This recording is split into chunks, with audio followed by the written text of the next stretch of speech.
V-Guard presents कौन जीत रहा है, को पावर्ड बाय सेंसोडाइन एंड विमल।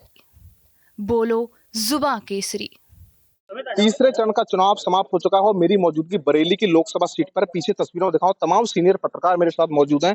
क्या समीकरण रहा है यही उस पर बात करने के लिए। आप जो बताइए, क्या नाम क्या है आपका। देखिए मनवीर, मेरा नाम दीपक है। मैं भारत समाचार में हूँ और काफ़ी लंबे समय से करीब से पत्रकारिता के दौरान ही मैंने यहाँ कवरेज की है। और बरेली लोकसभा की बात करें तो सबसे बड़ी बात यह है कि यहाँ बरेली लोकसभा में सिर्फ और सिर्फ दो लोगों में मुकाबला देखने को मिला है। जहाँ गठबंधन से समाजवादी पार्टी के प्रत्याशी है प्रवीण सिंह ऐरन, जो 2009 से 14 तक सांसद भी रहे हैं। और जो इस बार 8 बार के सांसद संतोष गंगवार का जो टिकट काट के दिया है, वो दिया है इस बार छत्रपाल गंगवार, जो संघ पृष्ठभूमि के हैं। बरेली की बहेड़ी एक तहसील है जो लगती है पीलीभीत विधानसभा, वहां के रहने वाले हैं और वो अपनी किस्मत इस बार बीजेपी से आजमा रहे हैं। यहाँ दोनों ही प्रत्याशियों के बीच में कांटे का मुकाबला है। जीत के आंकड़ों की बात करें तो बीजेपी का कहना है कि उसका जो बेस वोट है और जो पीएम मोदी ने जो काम किए हैं और जो योगी ने काम किए हैं, उनकी योजनाओं का जो लोगों ने लाभ लिया है वो लाभार्थी है। और यहाँ जो स्मार्ट मेयर है, मेयर उमेश गौतम, जिनको इस बार निकाय चुनाव में लगभग 2 से 2.5 लाख मुस्लिम वोट मिला था, वो उनकी वजह से उनको मुस्लिम वोट मिलेगा, कुर्मी वोट मिलेगा। परंपरागत जो बीजेपी का वैश्य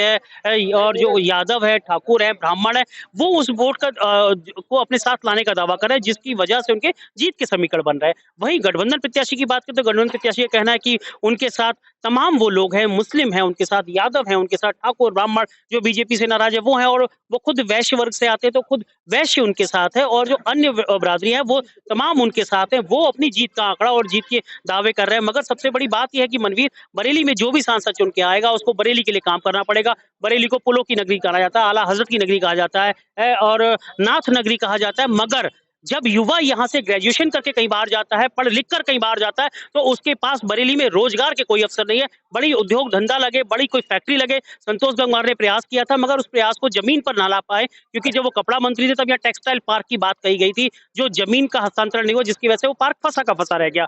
बरेली में इंडस्ट्री चाहिए, चाहे रबड़ फैक्ट्री है जो बंद हो गई है उसकी जगह, चाहे एम्स आए, एक बड़ा हॉस्पिटल चाहिए जिससे कि बरेली के लोगों को दिल्ली मुंबई रोजगार के लिए ना भागना पड़े, इलाज के लिए दिल्ली और मुंबई ना जाना पड़े। इन सब तमाम बातों का ध्यान रखना पड़ेगा। जो भी लोकसभा चुनाव चुन के आएगा, जो दिमाग में मुद्दे हैं, जो वोटर है, जो युवा वोटर है, जो मध्यम वर्गीय वोटर है, उसको ये है कि मेरे बेटे को रोजगार मिले, सुरक्षा मिले, अच्छी सड़कें मिले, चिकित्सा अच्छी हो, सड़कें अच्छी हो, बिजली और पानी ये अच्छा मिले। इन तमाम बातों को ध्यान में रखकर वोट कर रहा है। मगर वोटिंग परसेंटेज इस बार वो जमकर वोट हुआ है। पिछली बार से इस बार प्लस जाने की संभावना है। 5 बजे तक 56% के आसपास वोटिंग है, जो माना जा रहा है कि 62 से 63% रहेगा। ये तमाम मुद्दे हैं, इनको बात पे ध्यान में रखकर वोट किया जा रहा है। ये जीत और उसका हार के आंकड़े हैं। और भी आपका पहले परिचय जान लूं, नाम क्या मेरा है। नाम कुमार विनय है। मैं सहारा समय न्यूज चैनल में हूँ, काफी लंबे समय से हूँ और तमाम जगह मैं काम कर चुका हूँ। और जहाँ तक आपने मुझसे बात की है कि मैं बरेली के बारे में आपको कुछ बताऊं, तो मैं आपको बारे में बताइए, बरेली के बारे में मैं बिल्कुल स्पष्ट तौर से कह सकता हूँ, मैं बहुत लंबे समय से बरेली को देख रहा हूँ। बरेली परंपरागत रूप से भारतीय जनता पार्टी की सीट रही है। यहाँ से संतोष गंगवार 8 बार सांसद रहे हैं, कुर्मी बिरादरी से आते हैं, गंगवार हैं वो, और एक अच्छी तादाद में यहाँ वोट बैंक गंगवार का है। तो बरेली परंपरागत रूप से भारतीय जनता पार्टी की इसलिए है क्योंकि गंगवार के साथ साथ यहाँ वैश्य वोट है, यहाँ ब्राह्मण वोट है, यहाँ ठाकुर वोट है, यहाँ कायस्थ वोट और तमाम वोट है। समाजवादी पार्टी यहाँ कभी भी लड़ाई में नहीं आ पाती, एक बहुत लंबे मार्जिन से हारती है। एक बार बीच में कांग्रेस से जरूर, हाँ, प्रवीण सिंह ऐरन 9 से लेके 14 तक एमपी बन गए। समाजवादी पार्टी कभी उसमें लड़ाई में इसलिए नहीं आ पाती कि हाँ, अल्पसंख्यक का मुस्लिम वोट तो है, मगर जो समाजवादी पार्टी का परंपरागत वोट, यादव वोट है, वो इस सीट पे नहीं है, बहुत कम है बहुत कम है। वो अगर दोनों बिरादरी के वोट हो और तीसरी बिरादरी कोई जुड़ जाए तब लड़ाई में सीट आ सकती है। मगर मैं पिछले 4 चुनाव से देख रहा हूँ, चाहे वो ऐसा इस्लाम लड़ी हो, चाहे वो भगवत शरण गंगवार लड़े हो, चाहे प्रवीण सिंह ऐरन चुनाव लड़ रहे हैं, उसी की वजह से यहाँ बरेली में हमेशा समाजवादी पार्टी पिछड़ जाती है। इस बार के चुनाव की मैं बात करूं, जो संतोष गंगवार का टिकट काटा, गंगवार जाति से आते हैं, तो गंगवार को ही छत्रपाल गंगवार को लाए, जो नाराजगी थी उसको दूर कर दिया। अब गंगवार के दिमाग में ये है कि अगर एक बार छत्रपाल गंगवार चुनाव हारते हैं तो शायद आगे आने वाले समय में कभी गंगवार को नहीं किया, तो गंगवार यूनाइटेड हो चुका है। बाकी जो बीजेपी का जो भी वोट है, चाहे वो वैश्य वोट है, ब्राह्मण है, ठाकुर है और कायस्थ है, लोधा है, वो सब इंटैक्ट है बीजेपी की तरफ से। और प्रवीण सिंह ऐरन का जो कहा जा रहा था कि वो वैश्य कम्युनिटी में अपने बिरादरी के नाम पे, किसी नाम पे अपना एक माहौल बना पाएंगे, मुझे लगता है कि आज जैसे मैंने काफी कुछ घूमा है पूरा बरेली लोकसभा, उस बिरादरी को बहुत ज्यादा इंटैक्ट नहीं कर पाए और बहुत ज्यादा उस बिरादरी पे वो परंपरागत रूप से भारतीय जनता पार्टी की तरफ ही जाता आज भी दिखाई पड़ गया। इसीलिए मुझे लगता है कि समाजवादी पार्टी शायद फिर इस सीट पर पिछड़ने जा रही है और भारतीय जनता पार्टी उसी परंपरागत वोट कुर्मी, ठाकुर, ब्राह्मण, बनियान सबको लेकर एक अच्छी लीड की तरफ शायद बरेली में निकल के जाएगी। ये मेरा अपना आकलन है। आपका क्या नाम है? नीरज आनंद। अच्छा, आनंद जी बताइए किस तरह के समीकरण बन रहे हैं, क्योंकि बसपा प्रत्याशी नहीं है, तो पूरा समीकरण थोड़ा समझाइए हमारे दर्शकों को। देखिए, बसपा कैंडिडेट नहीं है, पर जो बसपा का वोट है वो जो दोनों जगह गया है, पर अधिकतर जो गया है वो सपा को गया है, क्योंकि जो बीएसपी का वोटर है वो कुछ चीज़ों से आरक्षण को लेके, संविधान को लेके जो कहा जा रहा था उसको लेके बीजेपी से नाराज है। तो कहीं ना कहीं बीजेपी से हटके, क्योंकि वो बीएसपी पे जाता, बीएसपी कैंडिडेट है नहीं, तो वो सपा की तरफ गया है। जो आंकड़े, जो जानकारियां मिल रही हैं उस हिसाब से। क्या माना जाए इस बार जो समीकरण कुछ चेंजेस होंगे? नहीं, लग तो रहा है कि फिलहाल चेंजेस होंगे नहीं होंगे वो तो वक्त बताएगा। फिलहाल टक्कर दोनों में कांटे की है, क्योंकि समाजवादी पार्टी और बीजेपी के 2 ही कैंडिडेट थे, तीसरा कोई था नहीं मैदान में। जो हैं बाकी 11 कैंडिडेट वो सब निर्दलीय हैं। तो जो फाइट है वो इन दोनों के बीच है, और जो हार जीत होगी वो मेरा अपना अनुमान है बहुत ज्यादा मार्जिन से नहीं होगी, कम ही मार्जिन से होगी, क्योंकि समाजवादी पार्टी को जो वोट है वो अपना जो वोट बैंक है, मुस्लिम वोट बैंक है, उसके अलावा जो एससी का वोट बैंक है वो भी मिला है, और जो गंगवार जाति कुर्मी बिरादरी जो नाराज थी, तो कहीं ना कहीं उस वोट का भी उनको फायदा मिला है। जिसने संतोष गंगवार का टिकट काटा वो नाराजगी की जिक्र कर रहे हैं। हाँ, उसी नारे, क्योंकि जब उनके प्रदेश अध्यक्ष आए थे तो उनको घेराव भी किया था, हंगामा हुआ था। उसके बाद बैठकें हुई, प्रदर्शन हुए कि हम चुनाव का बहिष्कार करेंगे, बीजेपी का बहिष्कार करेंगे। तो वो कहीं ना कहीं कुछ लोग तो मान गए, पर कुछ लोग जो है अभी भी नाराज हैं, पर्दे के पीछे से नाराज हैं। तो कहीं ना कहीं लगता है वो भी बीजेपी के लिए एक घातक सिद्ध होगा। देखा हमारे साथ में वरिष्ठ पत्रकार अमनीश जी। अमनीश जी, आप लंबे समय से कवरेज कर रहे हैं, कई चुनाव आपने कवरेज किए, आज भी देख रहा है ग्राउंड जीरो पे क्या समीकरण बने हैं बरेली लोकसभा सीट पे? देखो मनवीर, अगर हम बरेली लोकसभा सीट की बात करें तो बसपा को बड़ा झटका लगा। बसपा का जो प्रत्याशी था उसका नामांकन खारिज हो गया। ये माना जा रहा था कि बसपा का प्रत्याशी है और गंगवार है तो वो कुर्मी वोटों में सेंधमारी करेगा और भाजपा के प्रत्याशी को कमजोर करेगा, क्योंकि भाजपा प्रत्याशी के साथ बरेली लोकसभा में 2 चीजें माइनस चल रही थी। एक तो बाहरी उन्हें बताया जा रहा था, क्योंकि वो बहेड़ी विधानसभा से आते हैं, बहेड़ी विधानसभा पीलीभीत लोकसभा का पार्ट है, तो बरेली लोकसभा से वो नहीं थे। दूसरा इसीलिए लाया गया छोटे लाल गंगवार को कि वो कुर्मी वोटों में सेंधमारी करेंगे। लेकिन जब बसपा प्रत्याशी का नामांकन खारिज हो गया तो सीधी और सीधी फाइट जो है वो इंडिया गठबंधन में और भाजपा प्रत्याशी में आ गई। अब पहले जो चुनाव हो रहे थे, प्रथम चरण से चुनाव हुए थे, तो उनपे विकास की बात की जा रही थी। भाजपा कह रही थी कि हमने विकास किया है, हमने इतनी सड़कें बनवाई हैं, हाईवेज किए हैं, ये किए हैं। और सपा जो है बेरोजगारी का मुद्दा उठा रही थी, फिर और चीजें जो है डेवलपमेंट की आ रही थी। लेकिन जैसे जैसे तीसरे चरण का चुनाव आता गया तो विकास की बातें जो है वो गौड़ होती गई, और संविधान बचाओ और जो डीप फेक वीडियो थे, जो बदजुबनी हुई, जो लोगों की जुबान फिसली नेताओं की, उनके आरोप प्रत्यारोप पे राजनीति होती चली गई। लेकिन अगर हम बरेली लोकसभा की बात करें तो मार्च 2010 में बरेली में मुहर्रम के जुलूस के दौरान एक दंगा हुआ था, उसने बरेली की राजनीति के समीकरण बदल दिए। बरेली भाजपा का गढ़ बनता चला गया उस दंगे के बाद से, और लगातार यहाँ वोटों का ध्रुवीकरण होता चला गया। भाजपा ने इसको कैश किया, हिंदुत्व को धार दी और हिंदू वोटों का ध्रुवीकरण हुआ। इस वजह से बरेली लोकसभा सीट जो है भाजपा के खाते में गई, क्योंकि इसकी वजह यह है कि यहाँ मुस्लिम एक पक्ष वोट करता है, लेकिन जो सपा का अपना परंपरागत वोट है वो उसके साथ नहीं उतना मुस्लिम मिला के गठजोड़ बन पाता है कि वो इस सीट को जीत सके। तो इस वजह से भाजपा लगातार इस सीट पे भारी दिख रही थी। अब इस सीट पे संतोष गंगवार 8 बार के सांसद थे। ये माना जा रहा था कि उनकी नाराजगी है तो कुर्मी वोट नाराज होके वोट नहीं करेगा भाजपा को। लेकिन प्रधानमंत्री नरेंद्र मोदी ने यहाँ एक जनसभा की, एक रोड शो किया, उससे काफी कुछ माहौल बदला और उन्होंने संतोष गंगवार को अपने साथ रखा, मंच पे रखा, ये मैसेज दिया। उसके बाद गृह मंत्री अमित शाह ने जनसभा की, उन्होंने मंच से कहा कि हम संतोष गंगवार को एक बड़ी जिम्मेदारी देंगे। तो ये जो नाराजगी थी कुर्मी वोटों में, उसमें जो है टानिक का काम किया और वो लोग जो हैं वो संतोष गंगवार और इनके साथ छत्रपाल के साथ आ गए, उन्होंने वोट किया। आज अगर हम सुबह से देखें वोटों की बात करें तो पहले 6 बजे तक 7 बजे तक जिन मुस्लिम बाहुल्य इलाकों में ज्यादा लाइनें लगती थी, भीड़ रहती थी और 7-7 बजे तक वोट होते थे, आज हमने देखा कि 5, साढ़े 5, 6 बजे तक वहां भी सन्नाटा हो गया। यानी कि लोगों ने बहुत ज्यादा उत्साह के साथ वोट नहीं किया है। जो लोग वोट करने थे वैसे ही लोगों ने वोट किया है कि सरकार बदलना है और मार भीड़ उधड़ रही है। इस तरीके से हमें कहीं भी देखने को नहीं मिला। बरेली लोकसभा में 2019 में 59.81% वोटिंग हुई थी। माना जा रहा है कि 1-2% वोटिंग बढ़ जाएगी और इस हिसाब से जो इंडिया गठबंधन के प्रत्याशी और भाजपा के प्रत्याशी में फाइट है।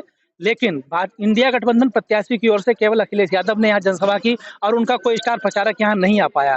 वो अपने कार्यकर्ताओं को मनाने में अभी फेल रहे। उनके जिला उपाध्यक्ष हैदर ने वहाँ जनसभा के दौरान ही धरना प्रदर्शन शुरू कर दिया। उसके बाद मुस्लिम बाहुल्य इलाकों में जाकर ये आरोप लगाए कि सपा ने अपने मंच पे किसी मुस्लिम नेता का फोटो नहीं रखा, आजम खां को भी मंच से गायब कर दिया। तो ये कई चीजें हैं जिससे जाहिर होता है कि वो अपनी जो वोट बैंक है सपा का उसको एकजुट नहीं कर पाया और भाजपा ने उसमें भी सेंधमारी कर दी कि कई कुर्मी और मुस्लिम भाजपा में शामिल हुए। तो इस लिहाज से ओवरऑल देखा जाए तो भाजपा का पलड़ा इस सीट पर भारी दिख रहा है। अब बाकी देखना है 4 जून को कि किसके सिर पे सेहरा बनता है। अरविंद जी, आपसे भी समझना चाहूंगा क्या समीकरण बनना है यहाँ पे, यहाँ की सीट पे? अब मैं अरविंद हूँ, डीडी न्यूज़ से। अगर देखा जाए बरेली जो है लोकसभा, वो भाजपा का गढ़ रहा है अभी तक। तो 2009 की बात करें तो यहाँ पर सपा से कांग्रेस से प्रिंस सिंह ऐरन थे, वो प्रत्याशी वो जीत चुके हैं। फिर उसके बाद 2014 की बात करें, फिर भाजपा का जो गढ़ रहा है उसका लगातार भाजपा यहाँ पर जीतती रही है। और विधानसभा की भी बात करें तो यहाँ पर एक भाजपा जो है पूरी 9 सीटें जीती थी। उसके बाद फिर 2017 में भी भाजपा को यहाँ पर 7 सीटें मिली है। तो अगर लगातार देखें तो एक भाजपा का गढ़ रहा है और एक बार फिर यहाँ पर भाजपा और गठबंधन प्रत्याशी परमित सिंह ऐरन के बीच एक फाइट है। लगता है कहीं ना कहीं जो बसपा के प्रत्याशी थे वो यहाँ से मैदान छोड़ चुके थे। तो उस बीच कुछ जो वोटर हैं वो सपा की तरफ जाने, दलित वोट की बात करें, दलित वोट वो है सपा की तरफ जा रहे हैं। तो कहीं ना कहीं अगर परसेंटेज की बात की जाए तो 5 बजे तक जो परसेंटेज है वो करीब 55% के बीच रहा है। ज़्यादा कुछ आंकड़ा अगर देखें तो 60% पे पहुंचेगा। तो मुझे नहीं लगता है कि बहुत ज़्यादा भाजपा या फिर सपा के बीच कोई अंतर रहेगा। तो कहीं ना कहीं मुझे लगता है एक जो सरकार है वो 4 तारीख को डिसाइड करेगी किसकी सरकार बनेगी। अमित जी हमारे साथ में सीनियर जर्नलिस्ट हैं। अमित जी, अब मैं देख रहा था कवरेज की आपने, क्या माहौल देखने को मिला, क्या समीकरण है? समीकरण की अगर हम बात करें इस बार के चुनाव में तो मतदाता बिल्कुल शांत रूप में नजर आ रहा है। क्या विगत जो चुनाव थे जैसे मतदाताओं में एक जोश था और एक लहर वाली जो स्थिति थी वो इस बार देखने को नहीं मिल रही है। बहुत शांतिपूर्ण ढंग से लोगों ने अपना मतदान किया है। बरेली में समाजवादी पार्टी और कांग्रेस के गठबंधन में प्रवीण सिंह ऐरन और भाजपा से छत्रपाल सिंह ने इस बार अपना दांव खेला है लोकसभा के लिए।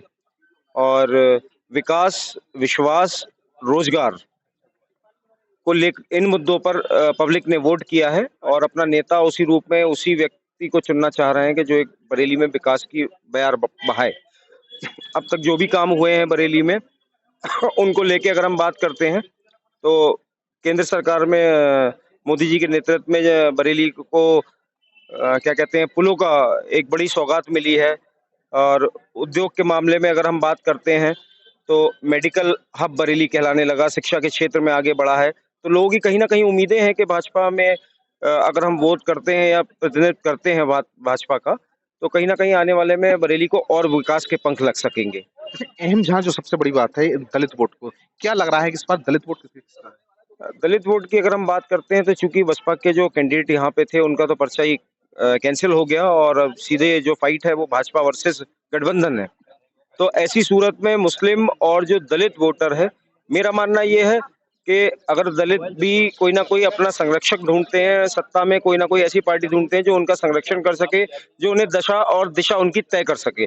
ऐसी सूरत में मुझे नहीं लगता कि फाइट में कहीं ना कहीं गठबंधन है। तो बेशक पूरी उम्मीद के साथ मैं ये कह सकता हूँ कि वो दलित वोट जो है वो कहीं ना कहीं भाजपा को डाइवर्ट हुआ है। तो उसकी भी मजबूती भाजपा को इस बार नजर आएगी चुनाव में। हमारे साथ जहीर जी हैं। जहीर जी, आप लंबे समय से देखा हो समाज सेवक भी हैं और आप मैं देख रहा था चुनाव में सुबह से ही आप देख रहे थे इधर से, आपके लिए क्या लग रहा है? देखिए, इस बार जो इलेक्शन हुआ है यादव जी, ये जात पे हुआ है। नोट कर लिए, पूरे देश में जात पे इलेक्शन हुआ है। आप औला सीट ले लीजिए, बरेली ले लीजिए, कहीं भी चलिए, चारों तरफ से सब जात पे आप जहाँ पर कैंडिडेट हो रहे हैं अपने हिसाब से कैंडिडेट बनते जात के हिसाब से। और जहाँ तक जात पे इलेक्शन हो रहा है और किसी चीज पर नहीं हो रहा है, अब भ्रष्टाचार का तो है ही है, बेरोजगारी का तो है ही है, और नौकरी को है। आज मेरी एक बात जरूर, मैं शिक्षा विभाग में हूँ और मीडिया कोऑर्डिनेटर भी यूनिवर्सिटी में। और चाहे भारतीय जनता पार्टी सरकार है, कांग्रेस की आए, अखिलेश किसी की भी आए, भ्रष्टाचार, बेरोजगारी लिख कर ले लीजिए, और रोजगार खत्म नहीं कर सकता, कोई भी नहीं दे सकता। लिख लीजिए मेरी बात आज, क्यों बेरोजगार में यूनिवर्सिटी को 16 कितनी यूनिवर्सिटी है, 16 यूनिवर्सिटी, जहाँ हर साल हर यूनिवर्सिटी से 4 लाख 5 लाख बच्चा आता है। जोड़ लीजिए, देश में कितना बच्चा होगा, कहाँ से नौकरी देंगे, कौन दे सकता है? प्राइवेट नौकरी तक नहीं है, कैसे करेंगे? मोदी साहब देना चाहे वो भी नहीं दे सकते, राहुल साहब देना चाहेंगे वो भी नहीं दे पाएंगे, कहाँ से देंगे नौकरी? नौकरी की समस्या बहुत बड़ी है बेरोजगारों में। ये है कि आपको हमें बहुत बड़े बड़े उद्योग लगाना पड़ेंगे, जो हम फालतू खर्च करते हैं, चाहे कोई भी पार्टी का हो, उसको रोकना पड़ेगा। चलिए वो ठीक कहा आपने। अब ये बताइए, आज वोटिंग हो गई, समीकरण क्या है, किसका पल्ला भारी है, इसको भी बताइए। देखिए, समीकरण इस बार वोटर बड़ा शांत रहा है। जो मुझे इतना तजुर्बा है, कई जगह वोटर शांत है। उसने यह भी नहीं बोला होगा कि हाँ मैं किसको वोट दे रहा हूँ। उसने अपने वोट का प्रयोग बड़ी शांति प्रिय वातावरण में करा है ना, बड़ा शांति प्रिय वातावरण में। कि आदमी कहता है कि मैं कुछ उसको कह दूं, बोल दूं, तो नहीं बोला है। बड़ी शांति प्रिय वातावरण में वोटर रहा है। उसने कहा है कि मैं बोलूंगा नहीं, अपने वोट का प्रयोग करूंगा, सही से प्रयोग करूंगा। उन्होंने सही प्रयोग करा। हमारा संदेश यही है कि हम अपने अनुरोध किया माननीय जिलाधिकारी महोदय के माध्यम से कि भाई, चलिए ठीक है। ये बताइए, आप लगातार कवरेज कर रहे थे, सीनियर जर्नलिस्ट हैं, क्या समीकरण बनना है, वोट हो चुकी है या वोटिंग हो चुकी है? देखिए, समीकरण की बात की जाए तो बरेली और आंवला इन 2 सीटों पर चुनाव जो हुआ है खास तौर से, दोनों ही जगह इस बार साइकिल काफ़ी तेज़ी से दौड़ती हुई दिखाई पड़ी है। हालाँकि ये तो 4 जून को पता चलेगा कि किसका परिणाम क्या आता है, लेकिन जो वोटर था वो काफ़ी जो स्थानीय लोग हैं, जो स्थानीय प्रत्याशी हैं, उनसे उनकी नाराज़गी ज़ाहिर थी। दरअसल जो मोदी हैं, उनको लोग पसंद कर रहे हैं, लेकिन स्थानीय प्रत्याशी थे, जैसे चाहे वो हम बरेली की बात करें तो बरेली में भी लोगों को, जैसे संतोष गंगवार जी का एक अपना कद है, उनका पद है और उनको लोग लाइक करते थे, उनको मुस्लिम वोट भी मिलता था, लेकिन इस बार वो चीज़ यहाँ देखने को नहीं मिल रही। यही चीज़ आंवला में है कि आंवला में जो प्रत्याशी हैं, उनसे लोगों की काफ़ी नाराज़गी है। वहाँ मौर्य भी नाराज़ है, क्षत्रिय भी नाराज़ है, ब्राह्मण भी नाराज़ है। तो एक तरफ तो जो समाजवादी पार्टी है, उसका एम/वाई फैक्टर काम कर ही रहा था। अब दूसरी ओर उसने जो भाजपा का कोर वोट है, उसमें भी सेंधमारी करने की कोशिश की है। तो कहीं न कहीं इससे जो फ़ायदा है, वो समाजवादी पार्टी को होता दिख रहा है। आपका क्या नाम है? मेरा नाम है विकास। आप सीनियर जर्नलिस्ट हैं, मैं देख रहा था, आप सुबह से शाम तक दौड़ रहे थे। ये बताइए, इस बार आज वोटिंग समाप्त हो गई, क्या समीकरण है बरेली लोकसभा सीट के? देखिए, राजनीति में हमेशा देखा है मैंने और काफ़ी लंबा टाइम हो गया है कि समीकरण बनते और बिगड़ते हैं। कभी नहीं कहा जा सकता है। हालाँकि पिछली बार जो चुनाव हुआ था, उसमें समीकरण बड़े साफ थे, स्पष्ट थे कि भारतीय जनता पार्टी एक तरफ़ा से दिखाई दे रही थी। उस समय ये कहा जा रहा था कि किसी को भी टिकट मिल जाए तो जीत जाएगा। लेकिन इस बार के अगर समीकरण की हम बात करें, तो कहीं न कहीं उन समीकरणों में बहुत बड़ा परिवर्तन नज़र आ रहा है। तो देखा, ये तमाम हमारे साथ में वरिष्ठ पत्रकारों का पैनल था। इनने अपनी सब समीकरण के बारे में बताया और इनका साफ तौर पर कहना है कि दोनों लोकसभा सीट, आंवला लोकसभा सीट और बरेली लोकसभा, बीजेपी और समाजवादी पार्टी यानी गठबंधन के बीच कांटे की टक्कर दिखाई दे रही है। वीडियो जर्नलिस्ट अंश माथुर के साथ मनवीर सिंह, टीवी 9 बरेली।